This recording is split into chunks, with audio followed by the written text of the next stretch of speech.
Graça e paz, queridos. Bom dia.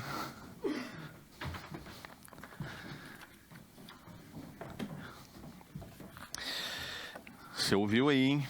Hoje às 5 horas. Hoje tem, né, Jailton? Ensaio. Hoje tem.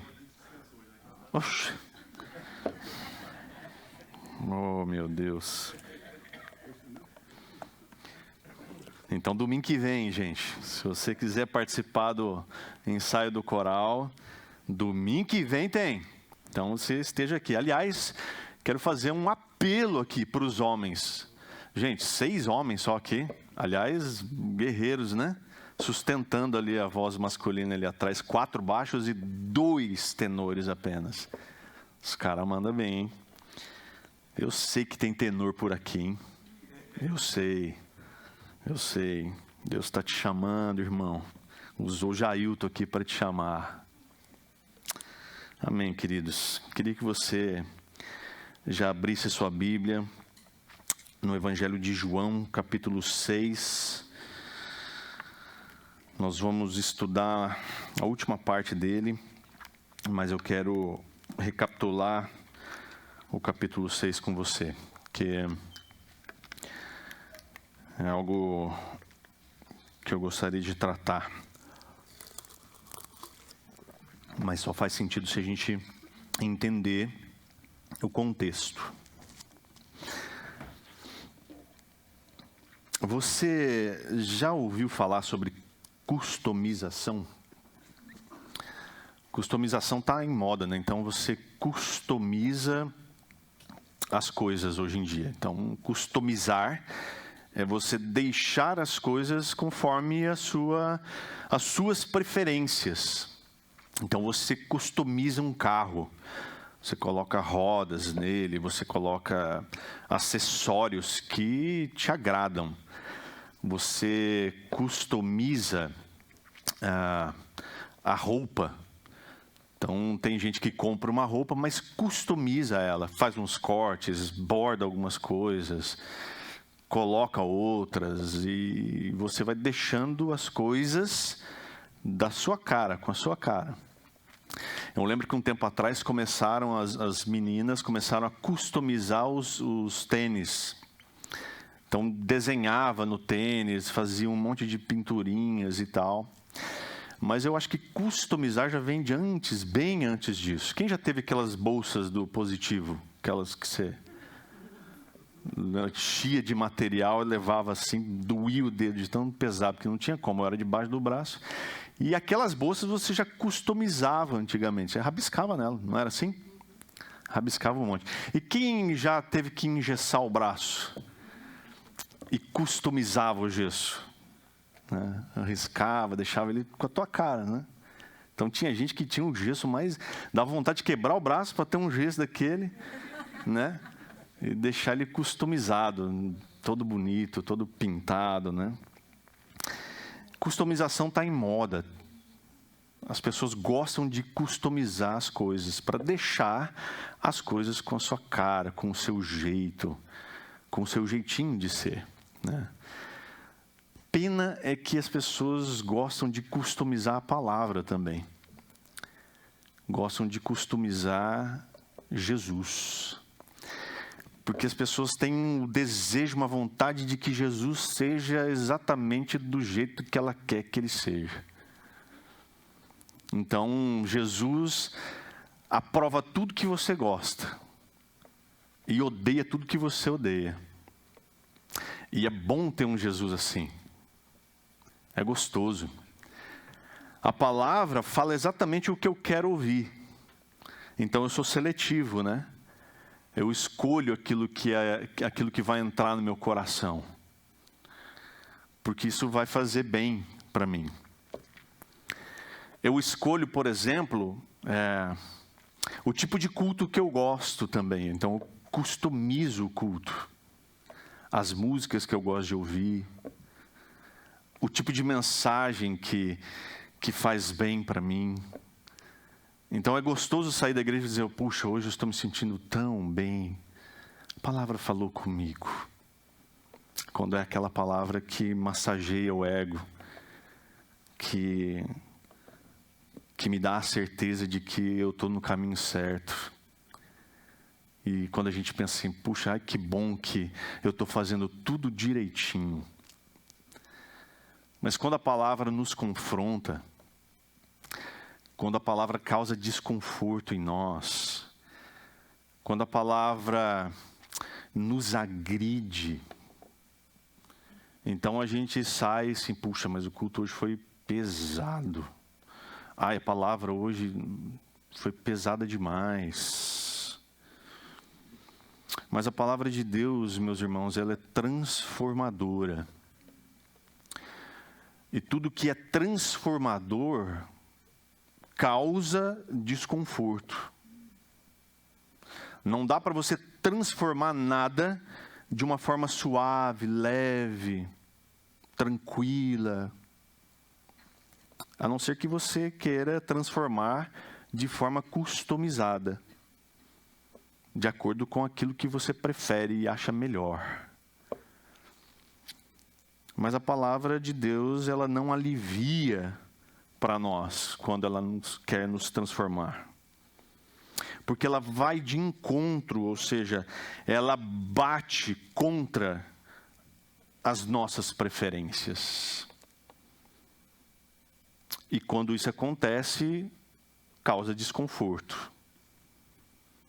Né? Você já não se sentiu assim incomodado? Puxa, isso é para mim, mas é desconfortável demais.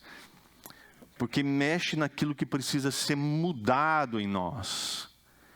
Mexe naquilo que precisa ser transformado em nós. Então, se isso não causar em você desconforto, então alguma coisa está errada, e não é com a palavra.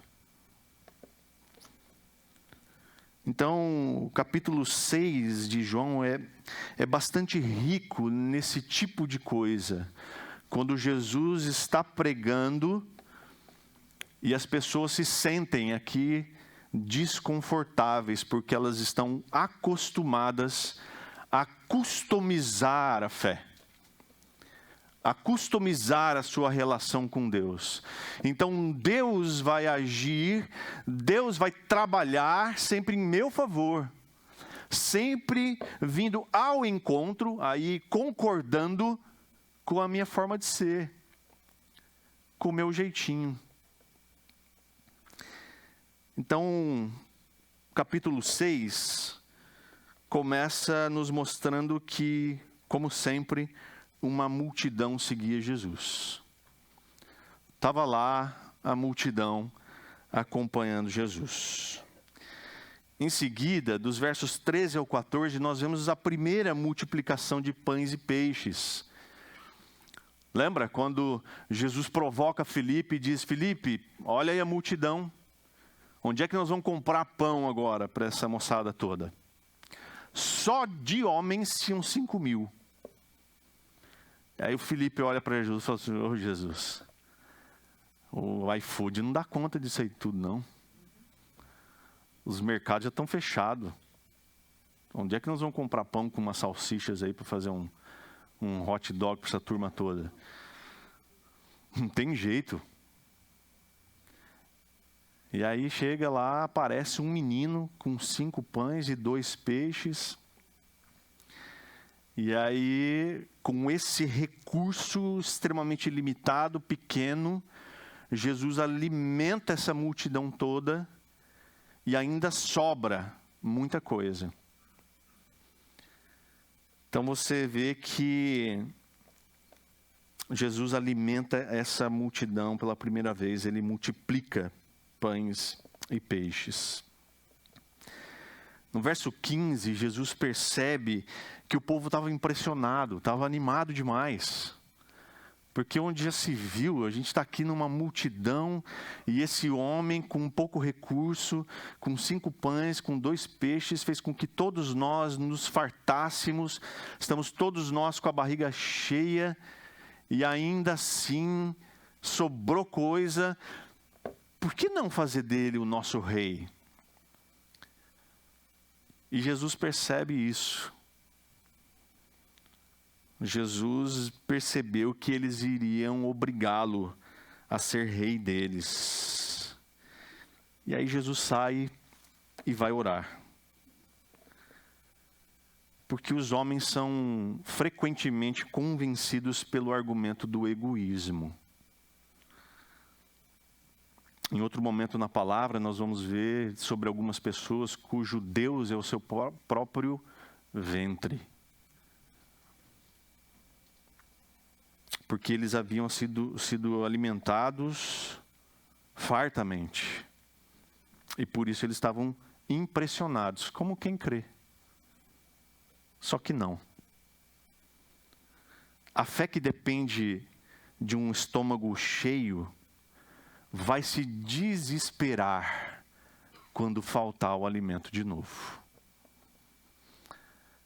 Por isso que muitas vezes quando a gente customiza a palavra, quando a gente deixa ela do jeito que a gente quer, a gente se farta, porque nós estamos preocupados com a nossa própria barriga.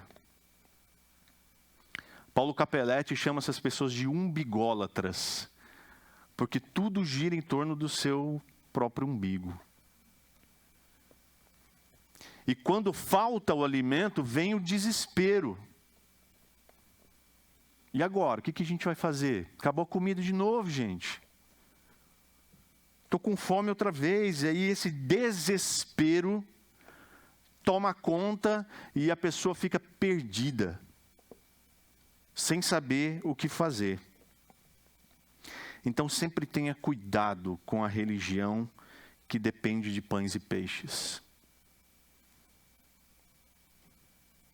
Versos 16 a 21, Jesus mostra mais um sinal quando ele anda sobre as águas. Ele vai orar, os discípulos pegam o barco, seguem viagem, mas no meio do caminho uma tempestade vem.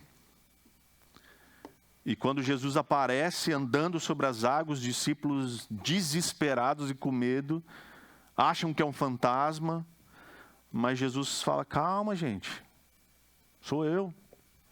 E aí você lembra da história, Pedro diz para Jesus, bom, se é o Senhor mesmo, fala para eu ir até o Senhor. Então Jesus diz, vem. Pedro consegue dar alguns passos sobre as águas, mas ele percebe a tempestade, ele afunda, Jesus o traz de volta e juntos eles voltam para o barco. E aí quando eles chegam do outro lado, a multidão continua indo atrás de Jesus. Até que no verso 26, Jesus diz assim para eles, legal, vocês estão vindo aqui atrás de mim, mas vocês querem estar comigo não porque entenderam os sinais, mas porque eu lhes dei alimento.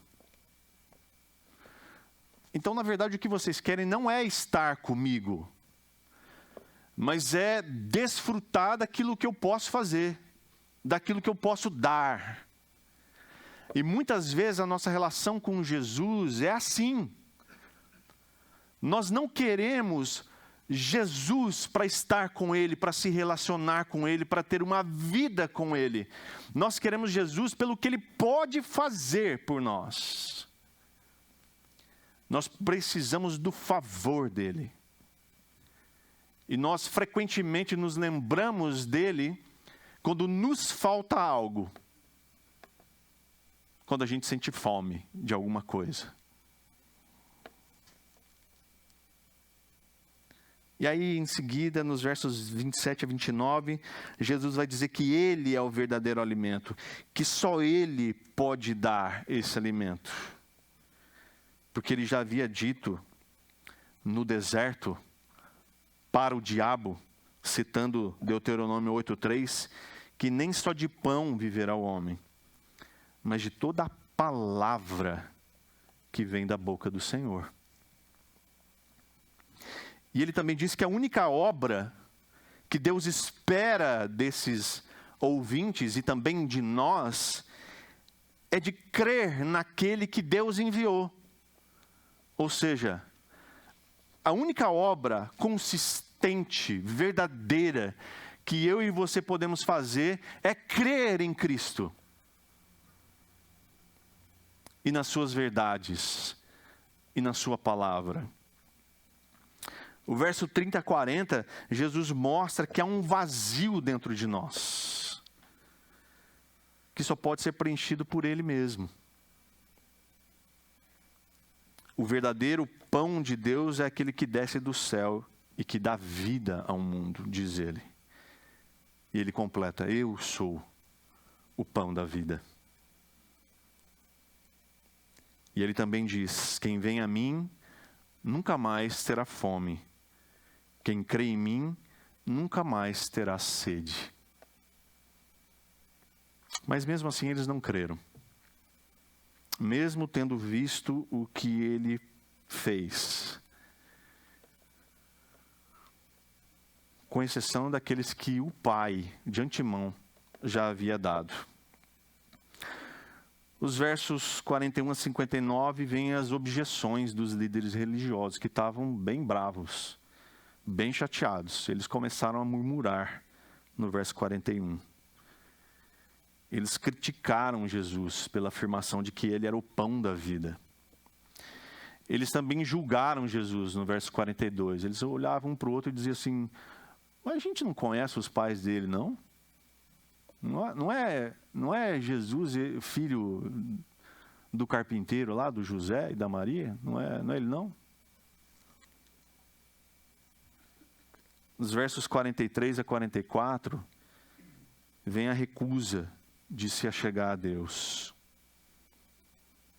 Nos versos 45 a 47, eles ouviam, mas não aprendiam nada.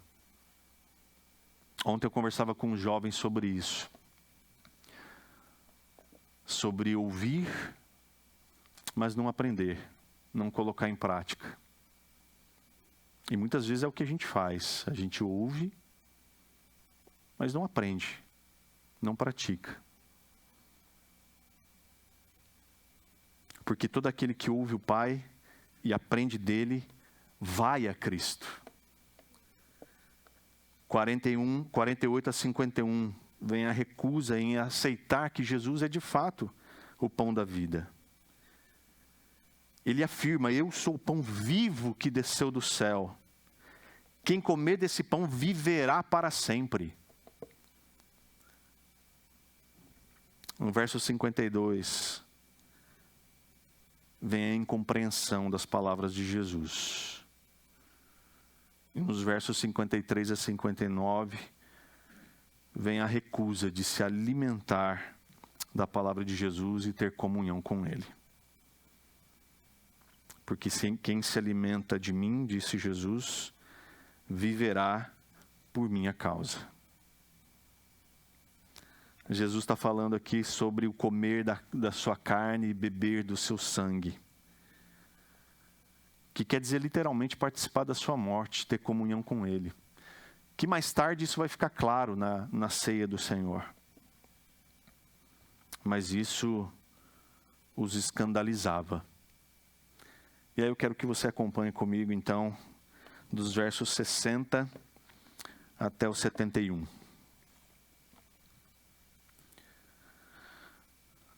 Diz assim: muitos de seus discípulos disseram: sua mensagem é dura. Quem é capaz de aceitá-la? Jesus, sabendo que seus discípulos reclamavam, disse: isso os ofende? Então o que pensarão se virem o Filho do Homem subir ao céu onde estava antes? Somente o Espírito dá vida. A natureza humana não realiza coisa alguma, ou a carne para nada se aproveita. E as palavras que eu lhes disse são espírito e vida. Mas alguns de vocês não creem em mim. Pois Jesus sabia desde o princípio quem não acreditava nele e quem iria traí-lo. E acrescentou: por isso eu disse que ninguém pode vir a mim, a menos que o Pai o dê a mim. Nesse momento, muitos de seus discípulos se afastaram dele e o abandonaram. Então Jesus se voltou aos 12 e perguntou: vocês também vão embora? Simão Pedro respondeu: Senhor, para quem iremos? O Senhor tem as palavras de vida eterna. nós cremos e sabemos que o Senhor é o Santo de Deus. Então Jesus disse: eu escolhi vocês 12, mas um de vocês é um diabo. Ele se referia a Judas, filho de Simão Iscariotes, um dos 12 que mais tarde o trairia. Deus, nós lemos a Tua palavra, Senhor. Clamamos a Ti nessa manhã, Pai, que o Senhor fale ao nosso coração. Toma cativo, Deus, a nossa mente e o nosso coração em Cristo Jesus, para que a Tua palavra encontre lugar em nós e que ela nos transforme, mesmo que isso nos cause desconforto, mesmo que isso nos ofenda, que ela nos transforme. Em nome de Jesus. Amém.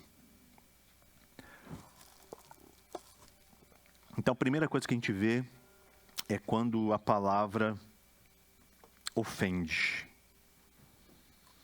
Os seguidores de Jesus, eles estavam reclamando que a mensagem dele era dura. Essa expressão não significa que o discurso de Jesus era um discurso difícil de compreensão. Era difícil de aceitação. Era duro de aceitar. Não é que eles não estavam entendendo, que eles estavam ali confusos sobre o significado daquilo. Estava difícil de aceitar. Então a palavra era muito dura. Discípulos aqui quer dizer seguidores de Jesus. Não necessariamente os 12. Porque, como a gente viu no início, havia ali uma multidão. Então, o que foi que ofendeu esses seguidores de Jesus? Primeiro, que eles estavam mais interessados em comida. Eles estavam mais interessados nos benefícios de seguir Jesus. Eles estavam mais interessados naquilo que Jesus podia dar, no que Jesus podia oferecer. Eles também não estavam preparados para abandonar a sua própria autoridade. Mesmo nas questões religiosas que eles tinham, muito seguros disso. Os versos 41 a 46 nos mostram isso, quando eles começam a julgar Jesus. Quem é você para vir falar essas coisas aqui para a gente? Você está falando aqui com doutores da lei. Você é só um filho de carpinteiro. Então, eles eram incapazes ali de dar os primeiros passos na fé genuína. Por causa da sua arrogância, da sua prepotência e do seu senso de que eles são suficientes. E muitas vezes a gente acha que é assim. Que somos nós suficientes para dar rumo na nossa vida. Eles se ofenderam particularmente com as declarações que Jesus apresentou, afirmando ser maior que Moisés, porque ele havia sido enviado por Deus e autorizado a dar vida. Nós vemos isso nos versos 32 e no verso 58. Olha só o que ele diz. Eu sou o verdadeiro pão que desceu do céu. Seus antepassados comeram maná, mas morreram. Quem comer este pão não morrerá, mas viverá para sempre. Então Jesus está dizendo assim, gente, vem comigo, porque a coisa aqui é melhor do que os seus antepassados.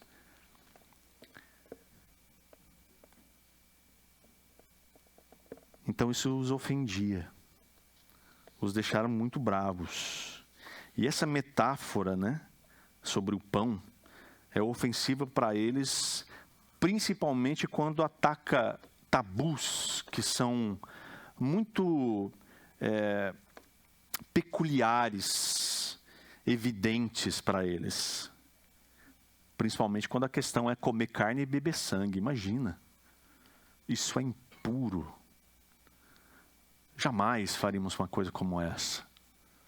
Que história mais absurda é essa? Então, o senso religioso nos faz rejeitar as coisas que são de verdade de Deus. Porque a religião se torna cada vez mais importante para quem é religioso. Não é à toa que Paulo, quando se refere aos fariseus, ele diz, olha, lá em Romanos 10:1, eu oro para que eles sejam salvos, porque eles têm zelo por Deus, eu sei. Mas lhes falta entendimento. Então, muitas vezes a gente tem zelo pelas coisas de Deus e pelo próprio Deus, mas sem entendimento, por mera religiosidade. Jesus também já havia falado da sua descida no céu. Agora no verso 62, ele pergunta, qual vai ser então a reação de vocês ao me verem subir? Se os discípulos ali, ouvindo esse discurso de Jesus, achavam ofensivas as suas declarações, a sua autoridade, a sua linguagem, o que é que eles vão pensar quando verem Jesus pendurado naquela cruz, sangrando? Porque esse é o primeiro passo para a subida dele de volta, da onde ele veio. Jesus não tem como subir para o céu sem antes passar pela cruz. Então, se o discurso ofendia, quanto mais vê-lo pregado na cruz. Então, meus irmãos, seguir a Jesus Cristo tem um alto preço. Os seguidores de Jesus que ouviam esse discurso se assustaram com a mensagem. Porque o compromisso em seguir Jesus é para muitos algo muito, muito, muito difícil. Alguns não suportam. Porque o discipulado tem uma forma radical de ser. Porque no discipulado se investe nada mais, nada menos do que vida. É vida que se emprega. Jesus investiu a sua vida com aqueles discípulos.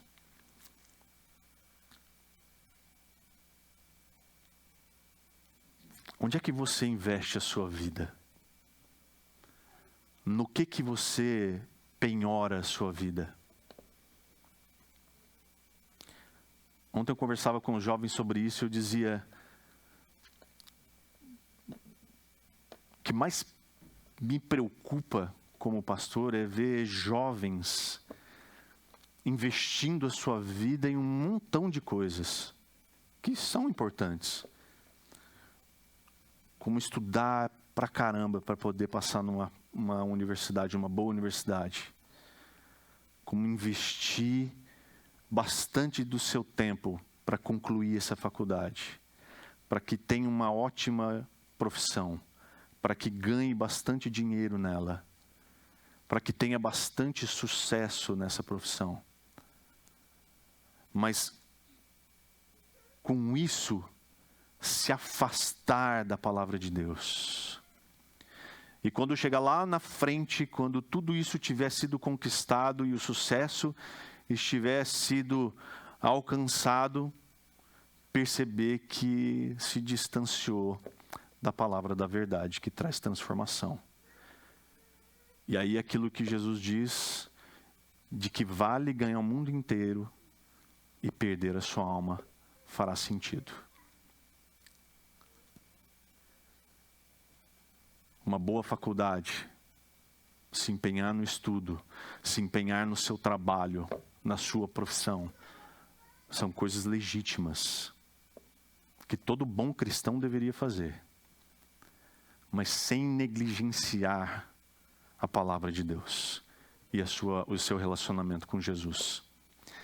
Porque o seu relacionamento com Jesus deve vir em primeiro lugar. Em primeiro lugar. Não é a sua preparação para a faculdade, não é o seu trabalho, não é a sua profissão. É a palavra de Deus e o seu relacionamento com Jesus Cristo. É isso que deveria ocupar o primeiro lugar em seu coração. Então, quando Jesus fala disso, ofende.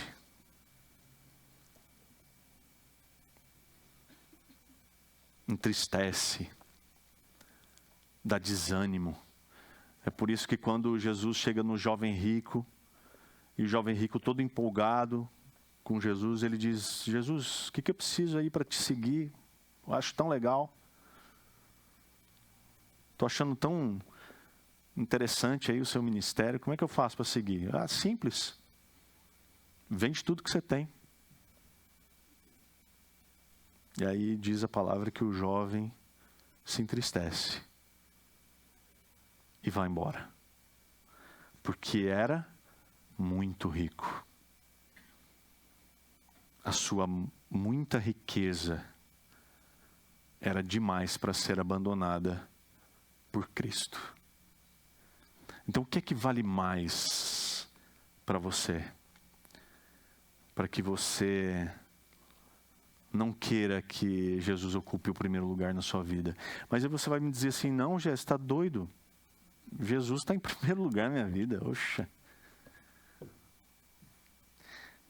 Aí eu te pergunto, e você não precisa responder, tá? Tá mesmo em primeiro lugar?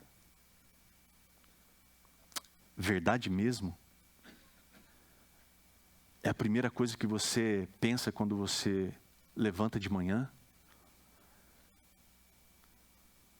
É para quem você agradece quando você recebe seu salário no final do mês? É para quem você atribui o sucesso que você tem tido?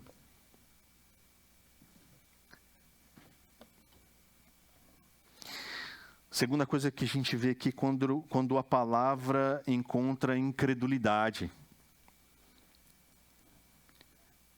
Porque a incredulidade, meus irmãos, ela cega, ela ensurdece, ela torna as pessoas insensíveis à voz do Espírito Santo.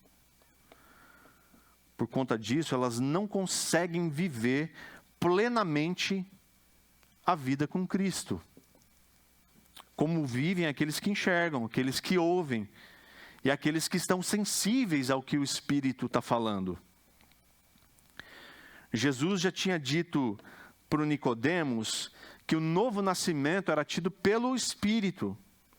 Ou seja, o próprio Jesus ainda é aqui o portador do Espírito, porque o Espírito só é derramado quando Jesus sobe, e ele deixa então o Consolador. Aqui Jesus é o portador, é quem porta o Espírito, e por isso as suas palavras são carregadas do Espírito. E quando ele sopra essas palavras produzem vida. Porque foi isso que Deus fez com aquela forma de gente no Éden. Soprou vida nas suas narinas. E ele se tornou ser vivente. Então o Espírito, o sopro, o ruach de Deus, é esse sopro de vida que ele dá àqueles que creem em Cristo. Então, quando você abre o seu coração para a palavra de Deus, o Espírito de vida é soprado nas suas narinas. E você passa a experimentar uma vida plena e que satisfaz, que é aquilo que ele promete em João 10:10. Jeremias 15:16, ele diz assim: quando eu descobri as tuas palavras, eu achei isso tremendo de Jeremias dizendo, né? Quando eu descobri as tuas palavras, eu devorei-as. São minha alegria e dão prazer ao meu coração, pois pertenço a ti. Então, quando você devora da palavra de Jesus, ela vai produzir, além de vida, uma vida que vai te trazer alegria e prazer ao seu coração. Te falta alegria? Toma uma cápsula de palavra de Deus todas as manhãs. Você vai ver como isso vai fazer bem para o seu coração. Vai te trazer alegria. O religioso acha que o estudo da palavra e a prática das obras da lei são suficientes. Então, estudar a Bíblia, praticar boas ações, né, obedecer à lei, é suficiente, pronto, Deus está contente comigo. Mas não são suficientes. Porque eu disse alguns domingos atrás que a palavra, ela não pode ficar só no intelecto. Ela precisa descer para o coração. E quando ela desce para o coração, aí é que ela produz o que precisa produzir em nós. Transformação, alegria e satisfação. E essas coisas só em Deus. Você não vai encontrar alegria e satisfação em coisas desse mundo, nem em pessoas. Você não vai encontrar a satisfação que você precisa no seu marido ou na sua esposa. Você não vai encontrar satisfação e alegria nos seus filhos.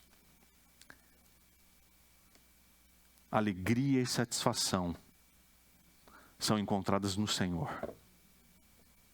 E quando você se satisfaz nele, então ele é glorificado. Embora a revelação da palavra e as promessas de Deus sejam grandes e preciosas, como diz Pedro, é fato que alguns não creem. Como o próprio Jesus diz aqui no verso 64. Hebreus 4:2 nos diz assim: porque essas boas novas também nos foram anunciadas, como a eles, mas a mensagem de nada lhes valeu, pois não a receberam com fé. Então, para que a palavra saia do intelecto e venha para o coração e cause toda essa transformação que eu estou dizendo, é preciso de fé. Você precisa de fé para que a palavra produza em você todos esses efeitos.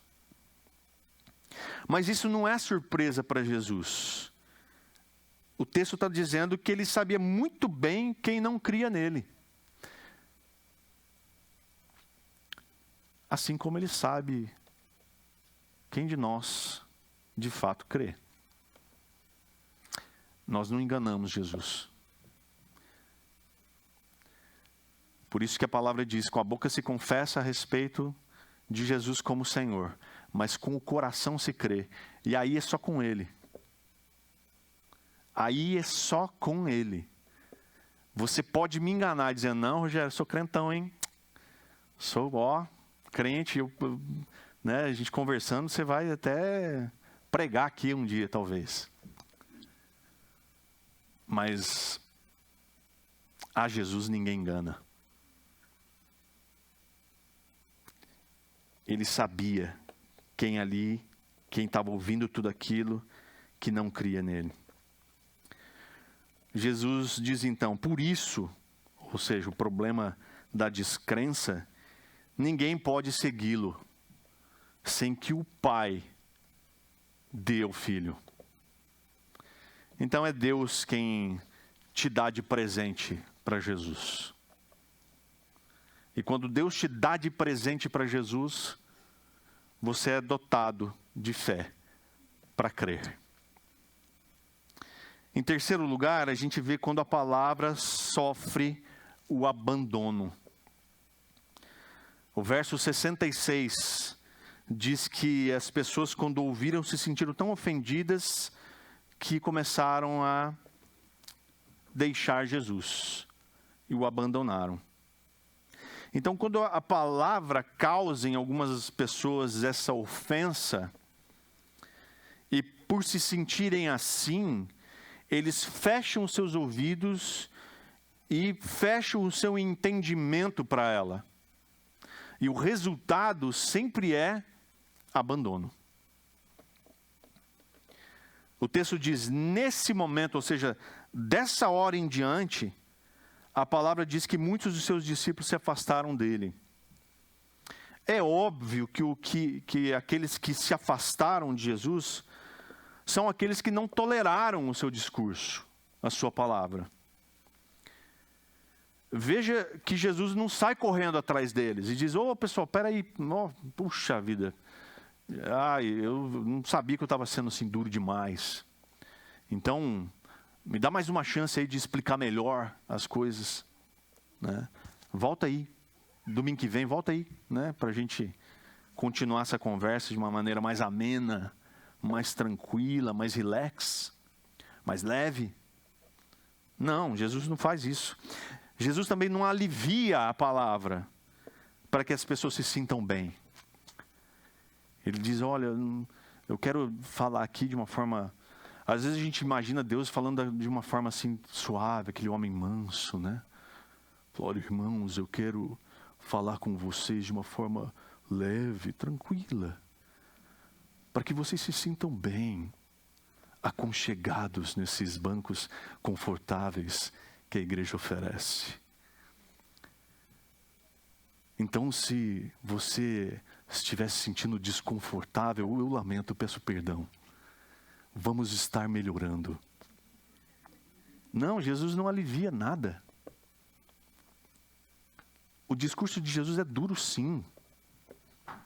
Ele não está passando a mão na cabeça de seu ninguém aqui.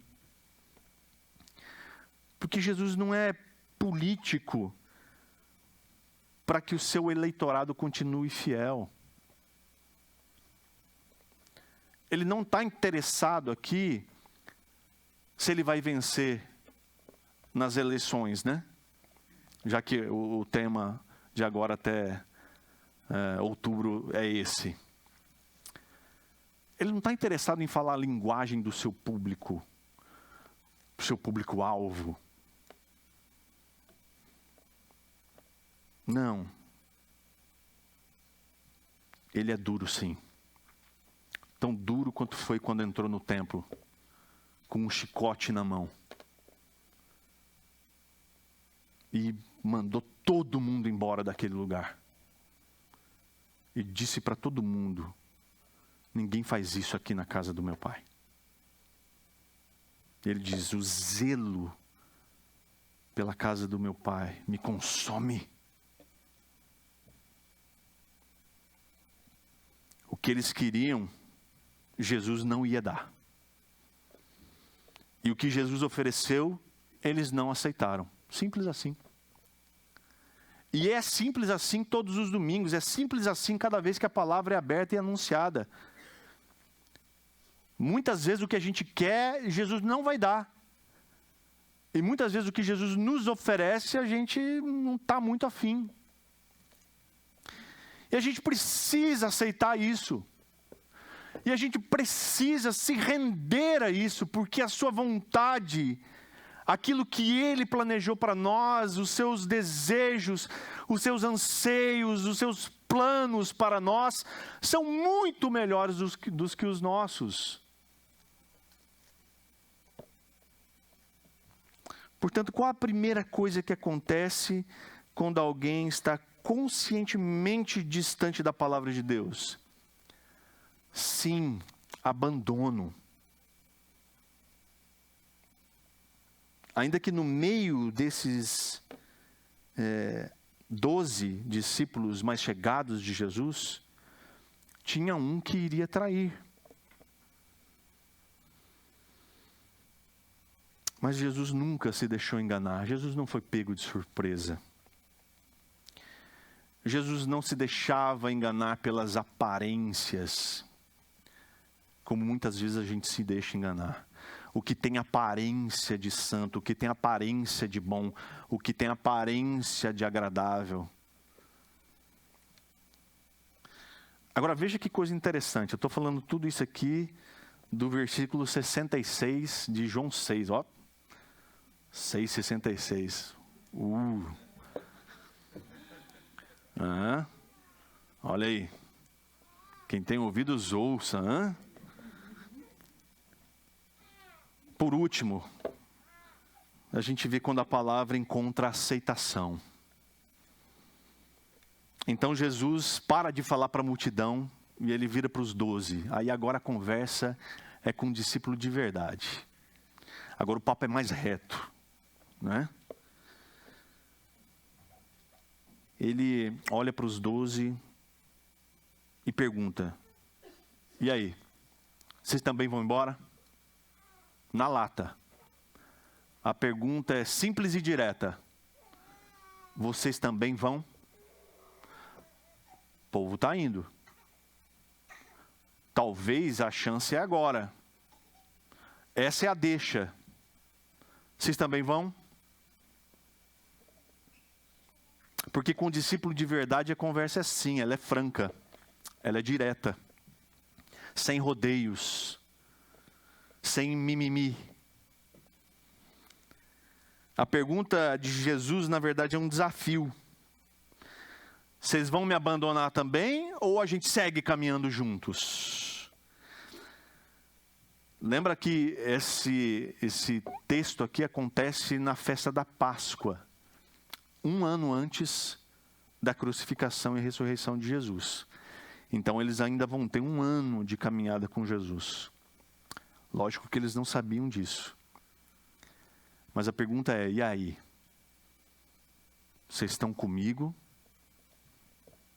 Vocês vão continuar comigo? Vão continuar aguentando aí as palavras duras? É fácil de imaginar que nessa altura a debandada foi grande e que sobrou bem pouca gente. E às vezes a gente se ilude achando que a caminhada com Cristo, ela é de multidões sempre, né? Não, meus irmãos, Jesus disse que o caminho é estreito. A porta é estreita.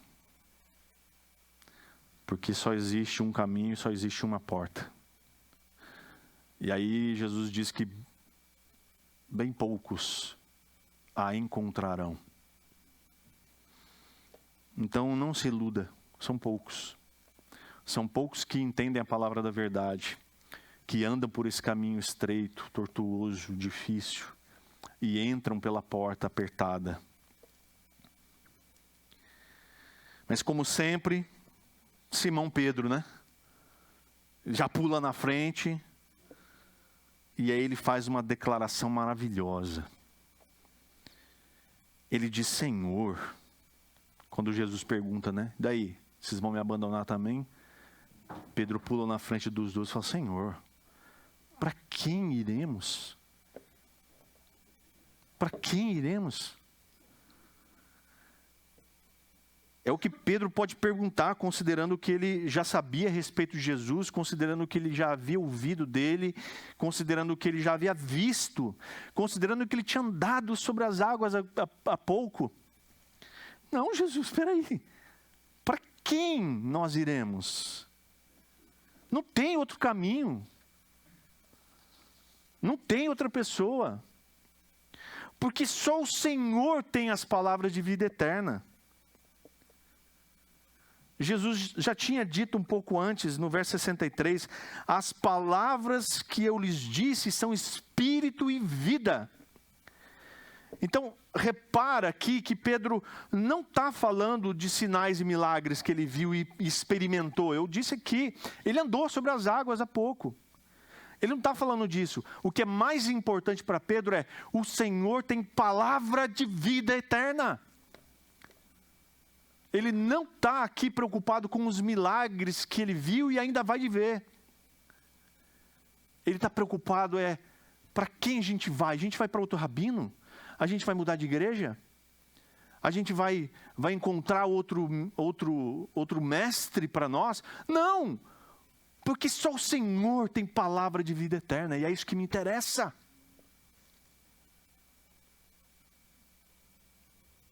Não são essas coisas que prendem discípulos de verdade.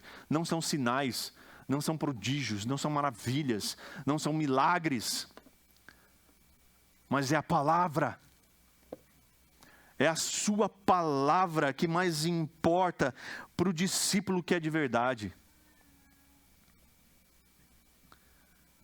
Ele diz, Pedro ainda continua, ele diz: nós cremos e sabemos que o Senhor é o Santo de Deus.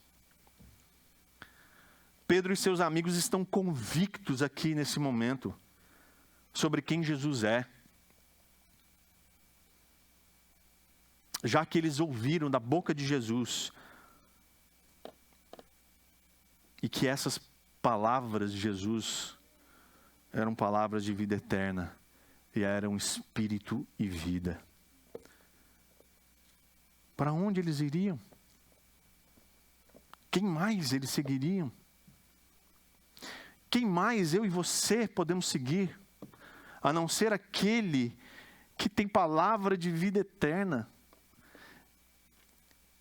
Que seja o que for que Ele ofereça para mim e para você, vai cessar quando fecharmos os nossos olhos aqui. Mas palavra de vida eterna continua pela eternidade. Eu e você, quando fecharmos os nossos olhos para essa vida terrena, sofrível, miserável, teremos junto com Ele a eternidade de alegrias. Então, para quem eu e você iremos? Se só Jesus tem palavras de vida eterna. E que Ele é o Senhor, o Santo de Deus. Muito embora esses mesmos discípulos aqui, que disseram essas coisas para Jesus, na cruz, iriam abandoná-lo. É verdade. Porque eles são gente. E é fato que em algum momento eu e você vamos fraquejar, sim, é verdade. Porque nós somos gente. Em algum momento eu e você vamos sentir na pele a angústia, o sofrimento, a dor, que vai nos fazer sentirmos desamparados. Mas lembre-se de que as palavras de Jesus produzem vida. E só Ele tem palavras de vida eterna, de que todo sofrimento, toda angústia, todo medo, toda dúvida vai cessar um dia. E em Cristo nós poderemos desfrutar da eternidade com Ele. Então, sempre que a multidão aparece ao redor de Jesus, eu gosto de fazer aquele exercício de tentar pensar em quem sou eu nessa multidão. Quem sou eu? Hoje eu quero convidar você a fazer a mesma coisa. Quem somos nós no meio dessa multidão? Somos aqueles que ficam ofendidos com a palavra da verdade? Nós somos aqueles que estão incrédulos de que a palavra de Jesus produz vida? Será que nós somos aqueles que, por conta da ofensa e da incredulidade, preferem abandonar Jesus? Ou nós somos aqueles que aceitam quem Jesus é e a transformação que a sua palavra pode produzir em nós, reconhecendo que somente Ele, ninguém além dEle, tem as palavras de vida eterna, e crer que somente Ele, ninguém além dEle, é o Santo de Deus. Nós vamos ouvir mais uma vez o coral, e depois nós vamos orar mais uma vez.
Amém. Graças a Deus. Vamos orar. Deus, muito obrigado, Senhor, por essa manhã. Obrigado por esse culto, ó Deus, onde nós podemos cantar a Tua palavra, onde nós podemos ler a Tua palavra e onde nós podemos ouvir a Tua palavra. Que em nome de Jesus nós possamos sair daqui e praticar a Tua palavra agora, Senhor. Ó Deus, em nome de Jesus, mova o nosso coração, transforme a nossa vida, Senhor, em nome de Jesus. Mesmo que nos sintamos às vezes desconfortáveis com aquilo que ouvimos, com aquilo que precisamos fazer, que o Teu Espírito Santo nos convença do pecado e que nos convença, Deus, de que somente em Ti nós encontramos satisfação e alegria. Ó Pai, em nome de Jesus, abençoa cada um aqui, Senhor, nessa manhã. Que eles possam ter uma semana cheia da Tua presença, Senhor. Que o Teu amor possa os envolver a cada ação, a cada coisa que disserem, a cada coisa que fizerem, para cada lugar que forem, o Teu amor os acompanhe. Que a graça de Jesus possa, a cada dia, fazê-los lembrar, Deus, da Sua obra maravilhosa na cruz. E de que só no Senhor há palavras de vida eterna. Então, para quem nós iremos? E que a comunhão do Teu Espírito nos una cada vez mais à Sua igreja, Senhor, e à Sua obra. Que nos motive a cada dia mais, Senhor, a vivermos em comunidade, de verdade, em amor. Por tudo aquilo que o Senhor disse e fez por nós. Nós Te louvamos. Em nome de Jesus que nós oramos. Amém, Senhor. Amém, queridos, que Deus te abençoe. Um ótimo domingo, uma ótima semana. E que o Senhor nos dê cada vez mais a Sua presença e graça.